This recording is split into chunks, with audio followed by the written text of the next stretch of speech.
How you folks doing? Do you have any idea who the next gentleman is here? If you know him, you love this man, and if you don't know him, you're going to fall in love with this man. Let me give you, okay. My next guest today, I'll stand for this. This man is a writer, author, actor, director, comedian, presenter, musician, BAFTA winner, a raconteur, a true bon vivant, and 6-time People Magazine's Sexiest Man of the Year top 50 vote getter. All the way from London, please welcome the man I wish I was, Richard Ayoade. God bless you, Richard. How are you? So nice to see you. Thank you. Thank you. There he is. I'm here. Dear Richard, thank you very much for being here. Well, I'm pleased to interrupt a vital and important conversation with something more trivial. Tell me, existing as you do, living and being very productive part of I wouldn't call it existing. Okay. What is your impression of what we are in the midst of here? You mean this theatre, or just on a wider constitutional I think bigger, level? and then you can narrow your focus. Okay. I normally like to start trivial and stay there. But, I mean, look, he had it coming.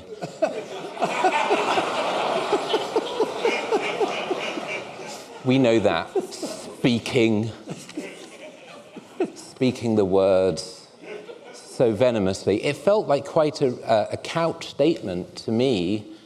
It felt like he was potentially, and I have the earpiece in with my lawyer, he was potentially saying that there was an urge to distance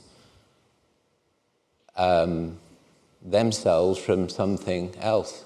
I think that could, in some ways, be seen to have been borne out.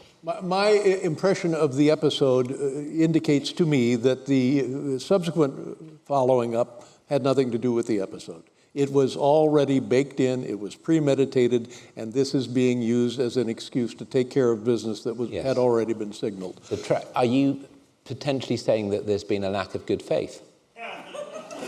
There's been an act of good faith? Okay, a lack of it. A lack of good faith. Yes, a lack of good faith. One of the joys of speaking to me is my poor enunciation. Richard, I've cobbled together kind of a rough-hewn CV. Okay. And this is chronologically how I came to know you. Okay. And I want you, as I mention these, feel free to comment on them. Okay. A program called Garth Marenghi's Dark Place. You played Dean Lerner. Yes. I think that was the first inkling I had of you. Okay. Then there was the Mighty Boosh. Explain the Mighty Boosh. That's a good thing to try and do. It was created by Julian Barrett and Noel Fielding. It's a sort of, I guess, a surreal sitcom. That's what it ended. The first show was about two zookeepers and... It's about two zookeepers? It was two zookeepers and just, their daily business. Managing animals and interpersonal relationships. And so that, strangely wasn't, the biggest show in the world, but was good. It was funny, and they're very funny. And stayed with people, and they love it to this very day. I think some people still enjoy it. Yeah, and what was your role in the show? It was cut. But I was briefly their manager. I was the zookeeper manager. But then I was later downgraded to a shaman.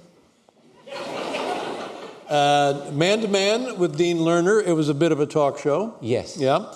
And the IT Crowd. Yes. Yes. And you won. This is for which you won the BAFTA. For being in that. Yes. Briefly, and yes. what was your role in that? You were the guy in the basement in charge of all of the digital stuff. Yes. The show was about two IT nerds, I suppose, who had difficulty communicating with people, so it was a stretch for me. And Robert Redford, it was one of the last roles he turned down. Oh, really? Yeah. I did not know that. It was not the last time I took a role from him. But, and yes, so it's really about, I guess, that new interface. A big hit, a long-running British show. Yes. Yeah. I mean, in Britain, very long-running. There was over 20 episodes. And they were trying to do one in the United States, is that correct? Yes, they did a pilot for one here, which I was in, and it did not move forward. Okay, yeah. Here now, Gadget Man, tremendous show. Travel Man, a tremendous show. Well, you're very kind. Yes. Also a director. You've directed videos for the Arctic Monkeys, Vampire Weekend, Yeah, Yeah, Yes. You must enjoy that. You're quite musical yourself. I very much enjoy directing music videos because you start with something that already you really like, which is not true when you're writing something, where very often you're responsible, and so you start with something that is upsetting to you. So the fact that here's this song and you get to respond is a great joy. And is this something that is ongoing as part of your career? Kind of, yeah. I recently did a music video for Kim Deal, and that was very enjoyable. Good. See, yeah. I have no idea who that is. Yeah, she's in the Pixies. Is it because I'm too old? No, well, Kim Deal was in the Pixies. You will all right, yeah, Pixies, you'll have the Pixies on your show. Actually on the show. She was on your show, doing, right, I think, okay. Planet of Sound. And now here, I think, is really where you live. Directing the Submarine was a movie. Yeah. And then after that, a movie called The Double, which is based on a Dostoevsky story. Yes, Dostoevsky's The Double. Because Dostoevsky's box office. So. Lines around the block? It's low-hanging fruit. Yeah. Low-hanging fruit. Yeah, in a way, it's still, the excitement's still building about that film. It was, it's 12 years ago now. Do me a favor, describe what we know now here on the bit of CV. How would one describe yourself? Like what does your wife say when she says, I'm married to Richard Ayoade? He is, what does she say? A disappointment. Sure. Well, she's a genius, so, clearly the list shows I lack focus. And so really, generally, if I'm out, she's just trying to kind of minimize how badly I'm making the situation for everyone involved, and just humanely translating and amending and, really elevating the conversation. That's her role. Uh-huh. And my role is to basically make everyone feel that they wished another situation was happening. Richard, I'm going to stop with the CV here because okay. I think this is worth examining. Okay, yeah. I am under the impression that you and I share a bit of low self-esteem. Let's just put it that way. I understand. Yeah. Yeah. I'm seeking to mask it. Well, that's and then I recently heard. Bright socks. Orange. Yeah. I recently heard that you thought that this needed some self-attention, that you were not being fair to others by being this awkward about your existence. It's dreadful, and I wish I could stop it, because it's not. Look at the effect. It's deadening, and people are understandably hostile. It's like a design fault. It really is. And sometimes, I'd love to be able to go back and alter the programming, but I can't. Maybe with AI tools, we'll be able to do it. Yeah, but my impression of you and your life is yes. You are beloved. You see, none of that has been made known to me. So I don't feel that, but you are actually beloved. And how are you metabolizing that? I am so enjoying my current belovedment. That's good. All right, let's go back to the yes. CV here. You see, for example, when you very kindly first contacted me, my immediate sense is clerical. So I can't. Your kindness to me has been unfathomable. So I'm very grateful for it. I would just say that I love you, and I will explain what Richard is talking about. Okay. I believe it was during the pandemic, and we all have life-changing, life-altering, hopefully some good, not all negative, experiences during the pandemic. And one was that I discovered Richard Ayoade by endless viewing of, British television. And my colleague kept saying, well, you should contact Richard. And I thought, well, I don't know the man. And she said, no, you can. So anyway, we did make contact with you, and you were kind enough, and we Zoomed during the pandemic. Yes. And it was as peculiar and as awkward, maybe not as much as this is, no. But it was peculiar and awkward. And I have not stopped I wouldn't say stalking you.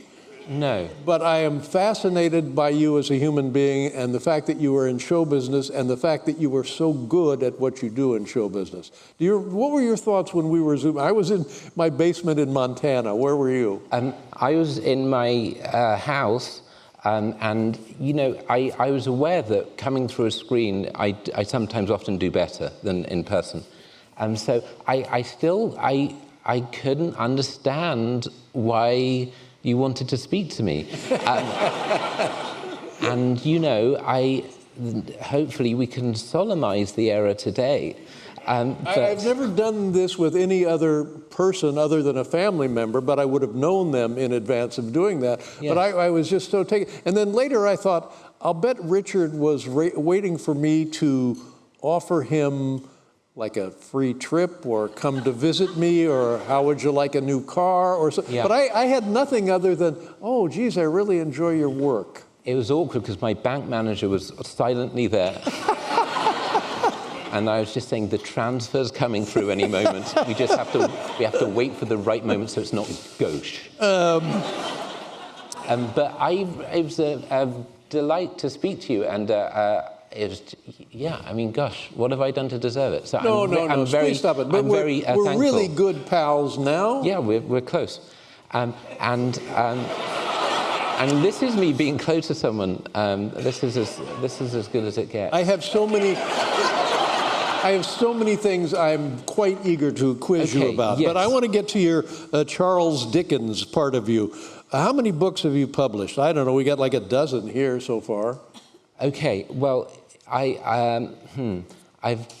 done sort of 3 books that were roughly about film, and then I wrote a book about a fictional playwright called Harold Hughes. Mm-hmm. A collection of a series. Yes, but I also wrote all of the plays he wrote and all of the films he wrote. Well, I wrote all of his plays first so that I could then write the fake book about him.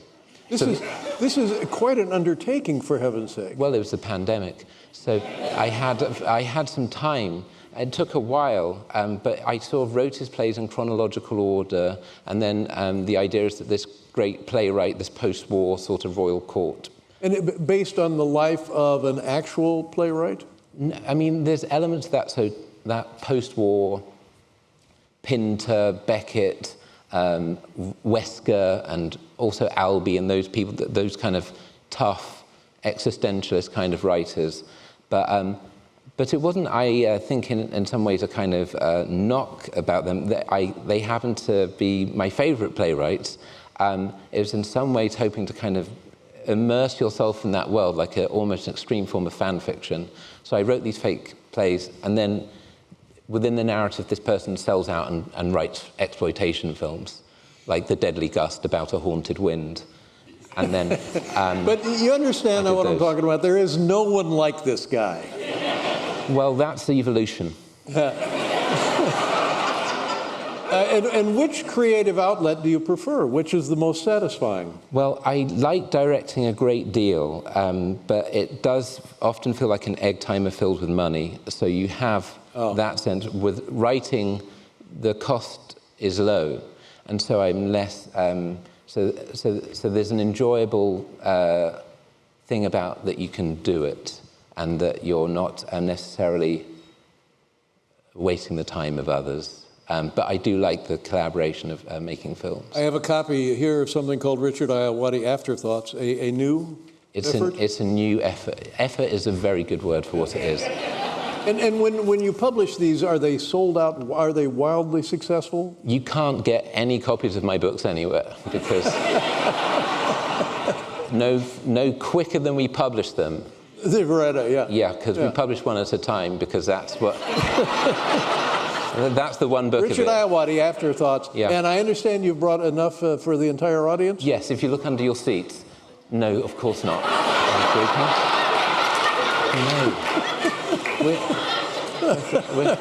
I'm from England. We have no money. The empire crumbled a long time ago. We know this from Hamilton. You mentioned your family a little bit. Your wife, a well-known actress, her father is a well-known actor. Her entire family are actors, right? Yes, she comes from an acting family. What is the name? Fox. Her father is an actor called James Fox. Her name's Lydia Fox. Yeah, she's brilliant in innumerable ways.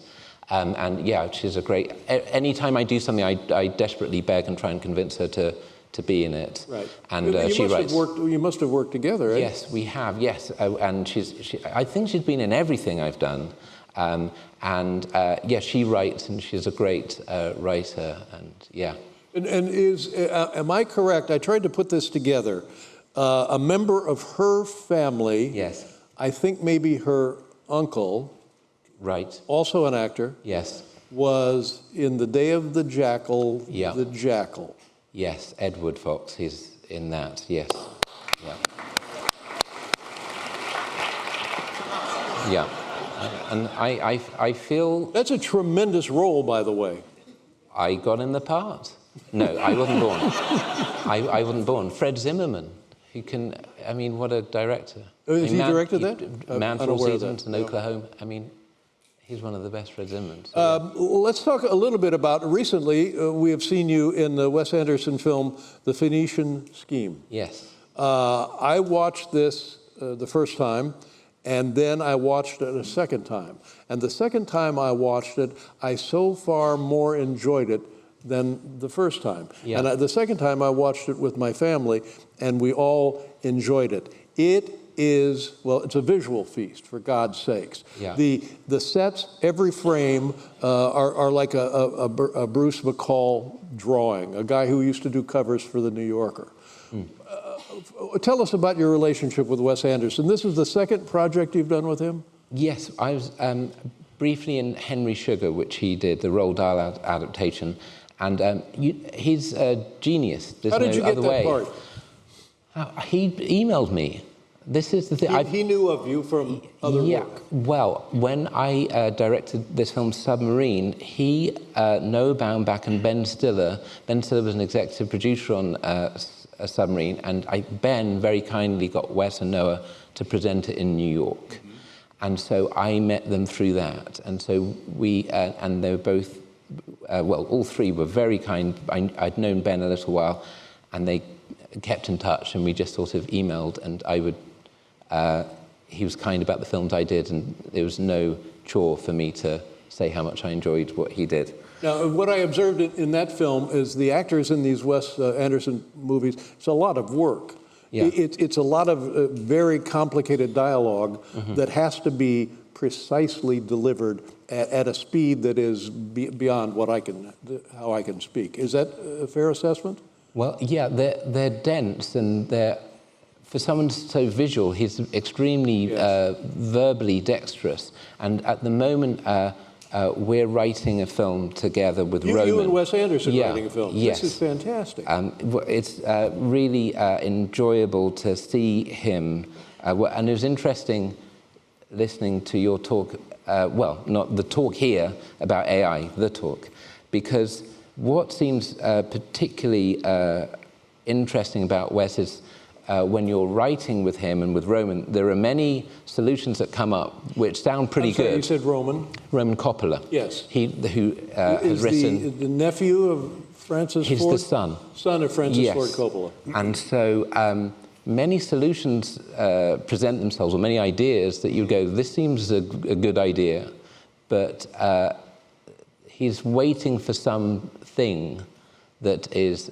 new, not rote, uncliched, surprising in some way, that I don't really know how you train something to do that. Yes, it seems a particular search. One wonders in looking at these things, what up here produces what we see. Yes. The sets are overwhelming. Now, is that CGI, or those all exist? Everything exists. And were those built in a film studio? Yeah. And Adam Stockhausen, he's all of Wes's collaborators, when you look at the credits that they have, it's really destabilizing. It's just, oh, the costume designer did Clockwork Orange. Yeah. Okay, fine. Okay. Wow. Milena seems to know what she's doing. You know, everyone, oh, the composers Desplat. But the scene to scene in the Phoenician scheme, Yeah. is stunning. Each Yeah. set is a lovely depiction, if not true work of art. I think both are the case.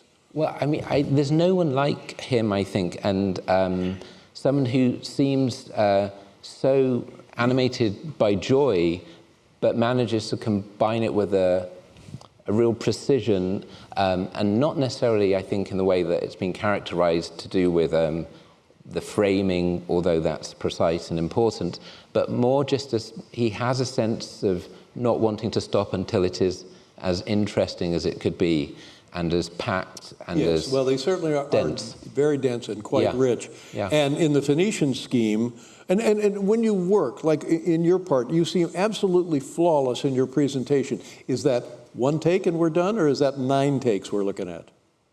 I think 9 is when it starts warming up. Really? With Wes. I mean, as in, it's this many is takes. a lot of work then for everyone. It's a lot of takes. But he doesn't mind that. And most actors really like getting the chance to do that. So Ralph Fiennes, who's in The Ratcatcher, I mean, his main communication with Wes Eitel was him just going, it was just, I'd like to do it again, try and get something else or more interesting. When you first went to work with him and you're right there on the set, was that intimidating? Yeah, I mean, it's extremely intimidating. Rafe, as far as I could tell, is someone he's not full immersion, but he's not himself either. So it's a 50-50 split that's oscillating.